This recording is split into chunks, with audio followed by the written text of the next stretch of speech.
இன்றைய முக்கிய செய்திகள். 12 நாடுகளை சேர்ந்தவர்கள் அமெரிக்கா வர தடை விதித்தார் ட்ரம்ப்.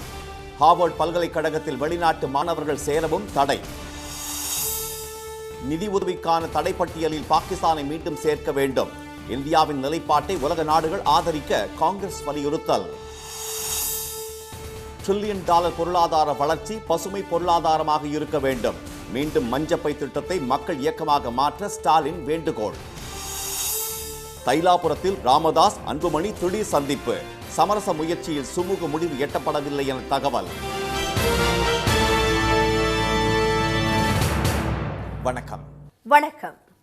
ஈரான், ஆப்கானிஸ்தான் உள்ளிட்ட 12 நாடுகளை சேர்ந்தவர்கள் அமெரிக்காவுக்குள் நுழைவதற்கு தடை விதித்து அதிபர் ட்ரம்ப் உத்தரவிட்டுள்ளார். அதிபராக 2வது முறையாக பதவியேற்ற பிறகு ட்ரம்ப் எடுத்து வரும் நடவடிக்கைகள் சர்வதேச அளவில் பரபரப்பு செய்திகளாக மாறி வருகின்றன. அந்த வரிசையில் கடந்த முறை அவரது பதவி காலத்தில் இஸ்லாமிய நாடுகளுக்கு தடை விதித்தது போல் இம்முறையும் அமெரிக்காவின் பாதுகாப்புக்கு அச்சுறுத்தலாக விளங்குவதாக கூறி 12 நாடுகளுக்கு தடை விதித்து ட்ரம்ப் உத்தரவிட்டுள்ளார். அதன்படி ஈரான், ஆப்கானிஸ்தான், மியான்மர், காங்கோ குடியரசு, Guyana, Chad, Eritrea, Haiti, Libya, Somalia, Sudan, Yemen ஆகிய 12 நாடுகளை சேர்ந்தவர்கள் அமெரிக்காவுக்குள் நுழைய முடியாது. இந்த 12 நாடுகளுக்கான தடையுடன் Venezuela, Burundi, Cuba, Laos, Sierra Leone, Togo, Turkmenistan ஆகிய 7 நாடுகளை சேர்ந்தவர்களுக்கு பயண கட்டுப்பாடுகள் விதிக்கப்பட்டுள்ளன. இது தொடர்பான ஆணையில் கையெழுத்திட்ட ட்ரம்ப் தனது சமூக வலைதளமான சோசியல் ட்ரூத் பக்கத்தில் வெளியிட்ட வீடியோவில் கொலராடோ துப்பாக்கிச்சூடு சம்பவத்தின் எதிரொலியாகவே இந்த முடிவு எடுக்கப்பட்டிருப்பதாக கூறினார்.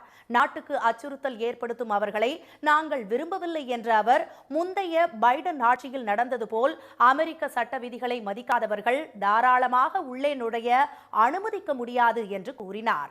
19 நாடுகள் மீதான தடை மற்றும் கட்டுப்பாடுகள் தொடர்பான பிரகடனம் மட்டுமின்றி ஹார்வர்ட் பல்கலைக்கழகத்தின் வெளிநாட்டு மாணவர் விசாக்களை கட்டுப்படுத்தும் உத்தரவிலும் ட்ரம்ப் கையெழுத்திட்டுள்ளார்.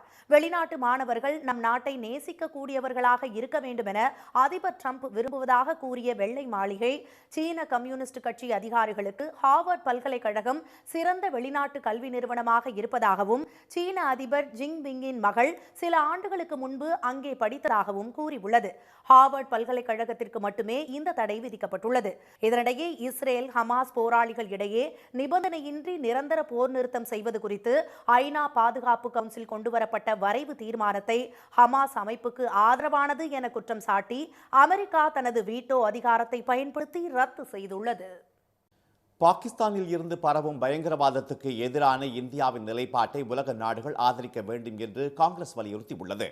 பாகிஸ்தான் பயங்கரவாதத்தின் உரிமையாளராக மாறிவிட்டதாக குற்றம் சாட்டியுள்ள அக்கட்சியின் தலைவர் திரு மல்லிகார்ஜுன கார்கே, அங்கிருந்து வெளிப்படும் பயங்கரவாதத்தால் இந்தியா பாதிக்கப்பட்டுள்ளதாக தெரிவித்துள்ளார். சர்வதேச நாணய நிதியம், உலக வங்கி, ஆசிய வளர்ச்சி வங்கி உள்ளிட்டவை பாகிஸ்தானுக்கு நிதி உதவி அளித்தால் அது அந்நாட்டின் இராணுவத்திற்கே செலவிடப்படும் என்றும், அந்நாட்டு இராணுவம் இந்தியாவுக்கு எதிரான பயங்கரவாதிகளுக்கே உதவி செய்யும் எனவும் அவர் குறிப்பிட்டுள்ளார். பாகிஸ்தானையும் பயங்கரவாதத்தையும் தனியாக பிரிக்க முடியாது என்று விமர்சித்துள்ள திரு கார்கே, பயங்கரவாதத்திற்கு நிதி உதவி செய்யும் நாடுகளுக்கான தடை பட்டியலில் அந்நாட்டை மீண்டும் சேர்க்க வலியுறுத்தியுள்ளார். 15 உறுப்பினர்களை கொண்ட ஐநா பாதுகாப்பு சபையின் பயங்கரவாத எதிர்ப்பு குழுவின் துணைத் தலைவராகவும், 2025ஆம் ஆண்டுக்கான தாலிபான் மீது தடை விதிக்கும் குழுவின் தலைவராகவும் பாகிஸ்தானை நியமிக்க உள்ளதை ஏற்றுக்கொள்ள முடியாது என திரு மல்லிகார்ஜுன கார்கே தெரிவித்துள்ளார். இந்தியாவின் ராஜதந்திரத்தால் 2008ஆம் ஆண்டு மன்மோகன் சிங் பிரதமராக இருந்த போதும், அதன் பின்னர் 2012 மற்றும் 2018ஆம் ஆண்டுகளில் என 3 முறை தடை பட்டியலில் பாகிஸ்தான் சேர்க்கப்பட்டதை அவர் நினைவு கூர்ந்துள்ளார். பாகிஸ்தான் செய்த பாவங்களுக்காக இந்தியாவிடம் மட்டுமல்ல உலக நாடுகளிடமும் பிராயச்சித்தம் தேட வேண்டும் என்றும் திரு கார்கே கூறியுள்ளார். 2011ஆம் ஆண்டு செப்டம்பரில் அமெரிக்காவின் இரட்டை கோபுர தாக்குதலுக்கு காரணமான ஒசாமா பின் லேடன் பாகிஸ்தானில் பதுங்கியிருந்தது கண்டுபிடிக்கப்பட்டு கொல்லப்பட்டதையும், அந்த பயங்கரவாத தாக்குதலுக்கு மூளையாக செயல்பட்ட காலித் ஷேக் முகமது பாகிஸ்தானைச் சேர்ந்தவர் என்பதையும் யாரும் மறந்துவிட முடியாது என்றும் அவர் குறிப்பிட்டுள்ளார். ராஜதந்திர உத்திகளை பயன்படுத்தி இந்தியா தனது பயங்கரவாத எதிர்ப்பு நிலைப்பாட்டையும் பாகிஸ்தானின் பயங்கரவாத ஆதரவு நிலைப்பாட்டையும் உலக அரங்கில் எடுத்து கூறி பிற நாடுகளின் ஆதரவை பெற வேண்டும் என்றும் திரு கார்கே வலியுறுத்தியுள்ளார். சுற்றுச்சூழல் பாதுகாப்பு நடவடிக்கைகள் அரசு திட்டங்களாக மட்டுமில்லாமல் மக்கள் இயக்கமாக மாற வேண்டும் என முதலமைச்சர் திரு மு.க.ஸ்டாலின் வலியுறுத்தியுள்ளார். சென்னை நந்தம்பாக்கம் உலக வர்த்தக மையத்தில் சுற்றுச்சூழல் தினத்தை முன்னிட்டு நடைபெற்ற நிகழ்ச்சியில் கலந்து கொண்ட அவர், கிண்டியில் அமையவுள்ள தமிழ்நாடு மாசு கட்டுப்பாட்டு வாரியத்தின் புதிய ஆராய்ச்சி மற்றும் மேம்பாட்டு மையத்திற்கு அடிக்கல் நாட்டினார்.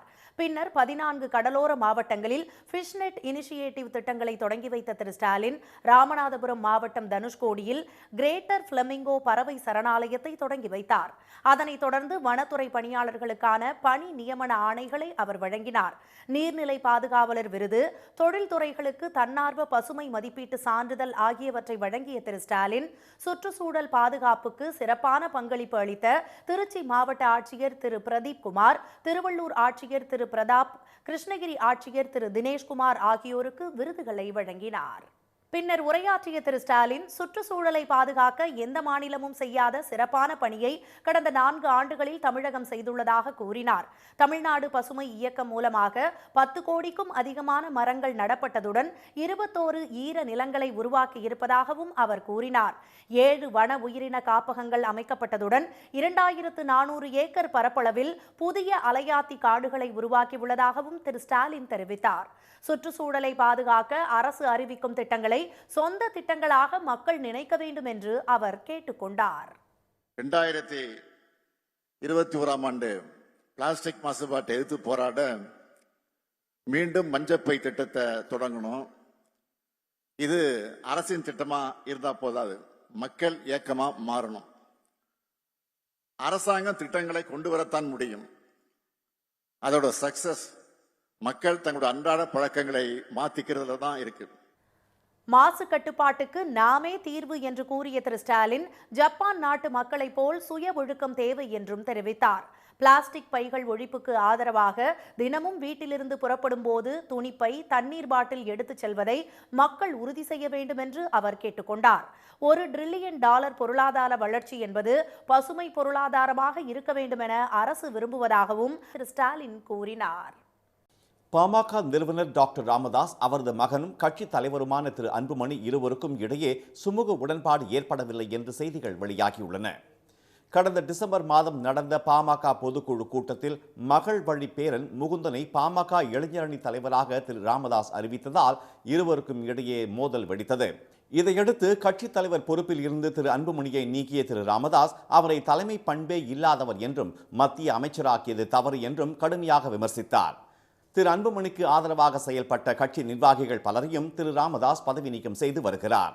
ஆனால் சோழிங்கநல்லூரில் பாமகவினருடன் ஆலோசனை நடத்திய திரு அன்புமணி, பொதுக்குழுவால் தேர்வு செய்யப்பட்ட தலைவரான தாம் கையெழுத்திட்டால் மட்டுமே நிர்வாகிகள் மாற்றம் செல்லும் என்று அறிவித்தார். இதனால் பாமக தொண்டர்கள் இடையே குழப்பம் அதிகரித்த நிலையில் திண்டிவனம் அருகே தைலாபுரம் தோட்டத்தில் டாக்டர் ராமதாஸை திரு அன்புமணி தமது 3வது மகள் சஞ்சுத்ராவுடன் சென்று சந்தித்தார்.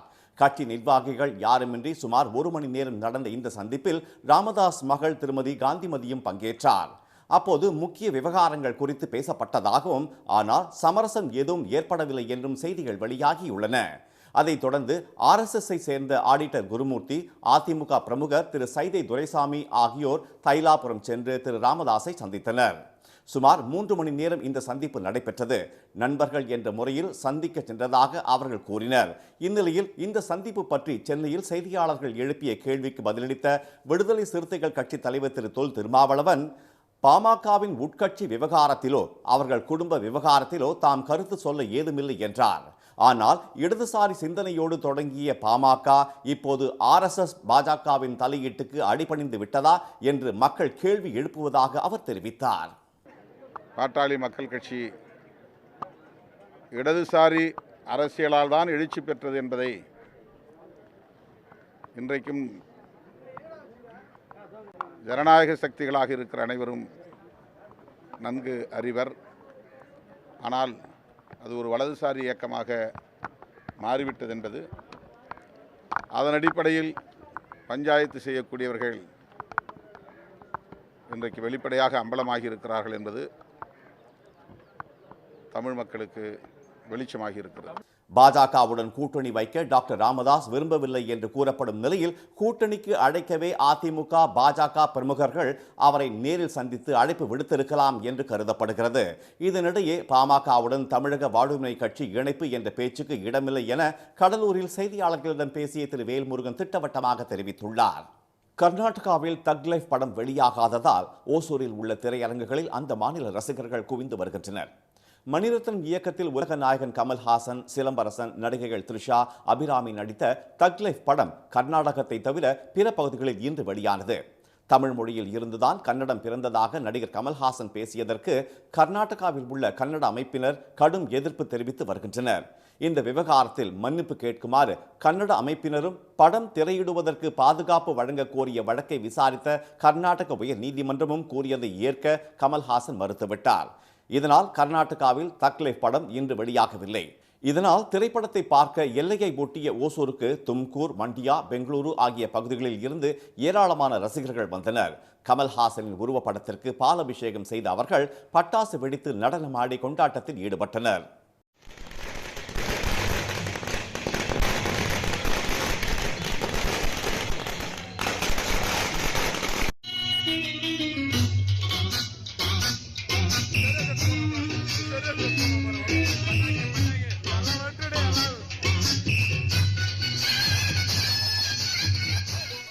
மதுரையில் கமல் ரசிகர்களுடன் கேக் வெட்டி கொண்டாடிய இயக்குனர் அமீர் படத்துக்கு பாராட்டு தெரிவித்தார்.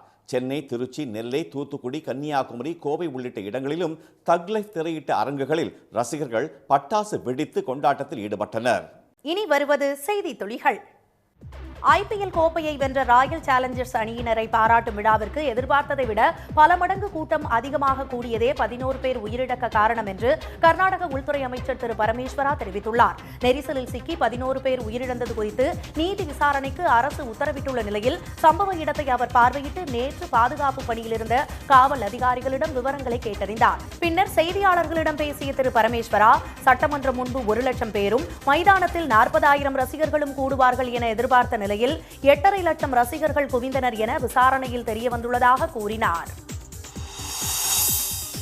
மதுரை காமராஜர் பல்கலைக்கழகத்தில் பட்டம் வாங்கியதாக போலி சான்றிதழை வைத்து அமெரிக்கா விசா பெற்ற தெலுங்கானா மாணவர் கைது செய்யப்பட்டார். மிசௌரியில் உள்ள வெப்ஸ்டர் பல்கலைக்கழகத்தில் ஓராண்டு படிப்பை முடித்து இந்தியா வந்தவர் 5 மாதங்கள் தாமதமாக அமெரிக்கா திரும்பியதால் நாடு கடத்தப்பட்டார். நல்கொண்டாவை சேர்ந்த பகீரு கோபால் ரெட்டி என்ற அந்த மாணவர் கடந்த 1ஆம் தேதி நாடு திரும்பிய போது ஐதராபாத் குடியேற்ற அதிகாரிகளிடம் குற்றத்தை ஒப்புக்கொண்டதை அடுத்து கைது செய்யப்பட்டார். ஐதராபாத்தில் உள்ள வெளிநாட்டு கல்வி ஆலோசனை மையத்தின் உரிமையாளர் அசோக் என்பவரையும் காவல்துறையினர் கைது செய்து விசாரித்து வருகின்றனர். கண்ணிய தென்றல் காயிதே மில்லத் 130வது பிறந்த நாளையொட்டி சென்னையில் உள்ள அவரது நினைவிடத்தில் முதலமைச்சர் திரு மு.க. ஸ்டாலின் மலர் போர்வை அணிவித்து மரியாதை செலுத்தினார். அதிமுக சார்பில் முன்னாள் அமைச்சர்கள் திரு ஜெயக்குமார், திரு பெஞ்சமின், மதிமுக பொதுச் செயலாளர் திரு வைகோ, தமிழ்நாடு காங்கிரஸ் கமிட்டி தலைவர் திரு செல்வ பெருந்தகை, விசிக சார்பில் திரு திருமாவளவன் ஆகியோரும் மரியாதை செலுத்தினர்.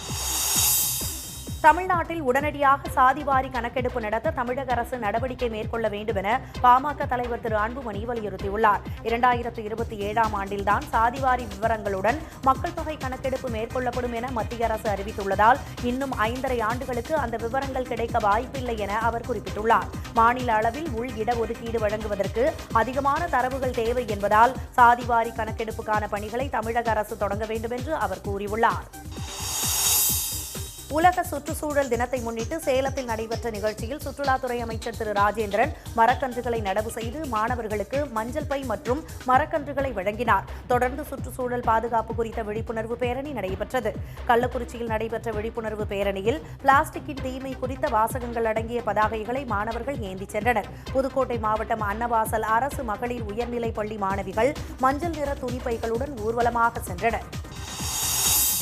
சென்னை அடுத்த ஆவடியில் பாரத ஸ்டேட் வங்கி கிளை இரவு முழுக்க பூட்டப்படாமல் திறந்து கிடந்ததை பார்த்து காவல்துறையினர் அதிர்ச்சியடைந்தனர். நள்ளிரவு 12:30 மணிக்கு ரோந்து வந்த காவல்துறையினர் வங்கியின் வெளிக்கதவு பூட்டப்படாமல் கிடந்ததை பார்த்து மேலாளருக்கு தொலைபேசியில் தகவல் அளித்தனர். அவர் வந்து ஆய்வு செய்தபோது ஏதும் திருட்டு போகவில்லை என்பதும் இரவு 7:30 மணி அளவில் ஊழியர்கள் கவனக்குறைவால் பூட்டாமல் சென்றதும் தெரியவந்தது. திண்டுக்கல் மாவட்டம் சானார்பட்டி அருகே கன்னிகாபுரத்தில் திண்டுக்கல் நத்தம் சாலையில் சுங்கச்சாவடி கட்டண வசூலுக்கு எதிர்ப்பு தெரிவித்து நெடுஞ்சாலைத்துறை அதிகாரியுடன் அதிமுகவினர் வாக்குவாதத்தில் ஈடுபட்டனர். கட்டணம் வசூல் செய்வதற்கான தடைகள் அமைக்கும் பணியை பார்வையிட வந்த அதிகாரிகள் தடுப்புகளை அகற்றியதைத் தொடர்ந்து அதிமுகவினர் கலைந்து சென்றனர். ஈரோடு மாவட்டம் சத்தியமங்கலம் அடுத்த புஞ்சை புளியம்பட்டி வாரச்சந்தையில் பக்ரீத் பண்டிகையை முன்னிட்டு 300க்கும் மேற்பட்ட ஆடுகள் 50 லட்சம் ரூபாய்க்கு விற்கப்பட்டன. மாடு, கன்றுக்குட்டிகள் உள்ளிட்டவை 1 கோடி ரூபாய்க்கு மேல் விற்பனையானதாக வியாபாரிகள் தெரிவித்தனர். பொள்ளாச்சி ஆட்டு சந்தையில் 1500 ஆடுகள் குவிக்கப்பட்டு வியாபாரம் களை கட்டியது. அதிகபட்சமாக 80 கிலோ எடை கொண்ட செம்மறி ஆடு 54,000 ரூபாய்க்கு விற்பனை செய்யப்பட்டது. மேற்கு திசை காற்றின் வேக மாறுபாடு காரணமாக ஒரு வாரத்திற்கு தமிழ்நாடு மற்றும் புதுச்சேரியில் மழை பெய்யக்கூடும் என்று சென்னை வானிலை மையம் தெரிவித்துள்ளது. இன்று முதல் 9ஆம் தேதி வரை இடி மின்னலுடன் லேசானது முதல் மிதமான மழை பெய்ய வாய்ப்புள்ளதாகவும் 30 முதல் 40 கிலோமீட்டர் வேகத்தில் பலத்த காற்று வீசக்கூடும் என்றும் வானிலை மையம் கூறியுள்ளது. இன்றைய வர்த்தக முடிவில் மும்பை பங்குச்சந்தை குறியீட்டு எண் சென்செக்ஸ் 444 புள்ளிகள் அதிகரித்து 81,442 புள்ளிகளாக இருந்தது. தேசிய பங்குச்சந்தை குறியீட்டு எண் நிஃப்டி 131 புள்ளிகள் உயர்ந்து 24,751 புள்ளிகளாக நிறைவடைந்தது. சென்னையில் இன்று ஆபரண தங்கத்தின் விலை சவரனுக்கு 320 ரூபாய் அதிகரித்து ஒரு சவரன் 73,040 ரூபாயாகவும் ஒரு கிராம் 9,130 ரூபாயாகவும் உள்ளது. வெள்ளி விலை மாற்றமின்றி ஒரு கிராம் 114 ரூபாயாக உள்ளது. மீண்டும் இன்றைய முக்கிய செய்திகள். ஈரான், ஆப்கானிஸ்தான் உள்ளிட்ட 12 நாடுகளை சேர்ந்தவர்கள் அமெரிக்காவுக்குள் நுழைவதற்கு தடை விதித்து அதிபர் டிரம்ப் உத்தரவிட்டுள்ளார். பாகிஸ்தானிலிருந்து பரவும் பயங்கரவாதத்திற்கு எதிரான இந்தியாவின் நிலைப்பாட்டை உலக நாடுகள் ஆதரிக்க வேண்டும் என்று காங்கிரஸ் வலியுறுத்தியுள்ளது. அரசின் சுற்றுச்சூழல் பாதுகாப்பு நடவடிக்கைகள் மக்கள் இயக்கமாக மாற வேண்டும் என முதலமைச்சர் ஸ்டாலின் வலியுறுத்தியுள்ளார். இத்துடன் இந்த செய்திகள் நிறைவடைந்தன. மீண்டும் சன் டிவியில் செய்திகள் காலை 7:30 மணிக்கு. செய்திகளை உடனுக்குடன் தெரிந்து கொள்ள QR கோடை ஸ்கேன் செய்து சன் நியூஸ் வாட்ஸ்அப் சேனலில் இணைந்திருங்கள். வணக்கம்.